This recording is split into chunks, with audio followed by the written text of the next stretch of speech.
What's up, Key Issues? Garrick here, and welcome to today's video where we will be breaking down all the information that you need to know about Professor Hulk, who he is, how he came to be, and how he will play a major role in Avengers Endgame. So you may have seen this image among others floating around the internet recently, and no doubt you have questions about the Hulk. More specifically, why he now looks like a big green version of Mark Ruffalo instead of the monster that we've grown to love, and that's where Professor Hulk comes in. Before we discuss Professor Hulk, we need to first go over the various personalities that live within the Hulk. The combination of these personalities is often referred to as Merged Hulk, who first appeared in The Incredible Hulk Volume 1, Issue 377, and is the amalgamation of three personalities. Now, this may be news to you, but there were actually two separate Hulks within Bruce's subconscious, the Savage Hulk and Grey Hulk.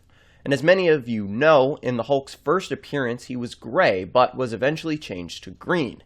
Stan Lee's original vision for the Hulk was a mashup of Frankenstein and Dr. Jekyll and Mr. Hyde. Originally, Hulk was supposed to have gray skin because Stan viewed this look as spooky. However, the printers were unable to make Hulk's skin a consistent shade of gray, so Stan, in his infinite wisdom, changed his skin color to green, and this was explained within the continuity as two separate Hulks that battle for dominance.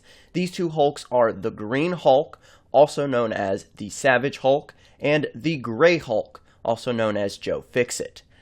Due to his superior strength, Savage Hulk wins most of the time, which is why we see the iconic Green Hulk persona more often.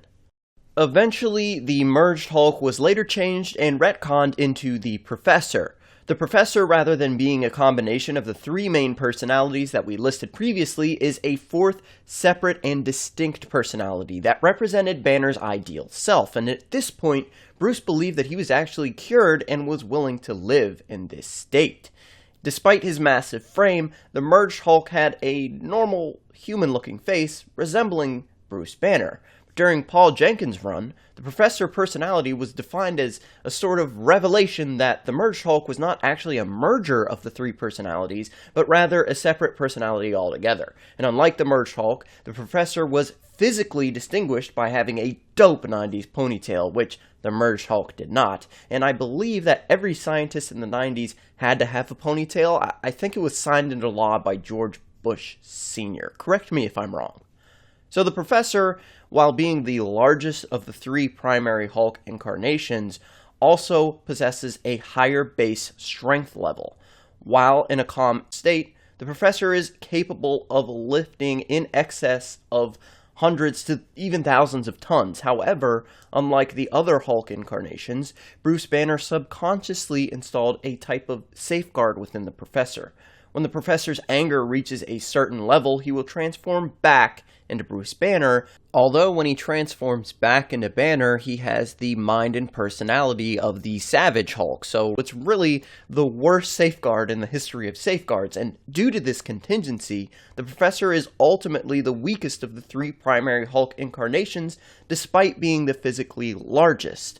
Without becoming angry and becoming stronger as he becomes more angry, the Hulk really is limited in what he can do. Now let's discuss how this is going to affect Avengers Endgame and the greater Marvel Cinematic Universe as a whole. Since he first debuted in 2008's The Incredible Hulk, Bruce Banner and his alter ego have undergone quite a few changes. From uncontrollable side effect gone wrong, to a force Bruce Banner was capable of unleashing almost at will in the Avengers to where we are now. We have seen the Hulk grow from a primal force of nature, all rage and fury personified, to something far more human. During Thor Ragnarok, Hulk spends 2 full years on Sakaar in full control of his body. No longer trapped within the puny human Bruce Banner, he's finally given a chance to grow and develop naturally as his own person, however big and green he may be. Suddenly, we see the Hulk not only express anger, but jealousy and frustration. He has real wants and needs, and even learns to communicate, however childishly. And after being soundly defeated by Thanos and refusing to emerge to battle in New York or in Wakanda, Bruce tells the Hulk that they need to have a conversation, presumably that the Hulk needs to stop being a little bitch. And from what we've seen of these promotional images, it's clear that either Bruce has figured out a way to take over the Hulk's power while retaining his own personality, or that they've merged to become the best of both worlds. This is astonishing considering the fact that during Ragnarok, Hulk was able to completely suppress Banner. It seems that the tables may have turned here, and it's possible that now Bruce is in full control and able to use the Hulk's strength and his own mind at the same time. One thing that is a bit concerning here to us at Key Issues is just how is this going to affect the Hulk's strength? We have been very vocal about our concerns with the MCU version of the Hulk being noticeably weaker than the Hulk in the comics, and for him to be the strongest that he can be, he needs anger, frustration, and rage. And with Banner in control of the Hulk, we might just see the weakest version that we've ever seen before. But what do you guys think? Are we going to see the Professor, or are we going to see the Maestro, or even Doc Green?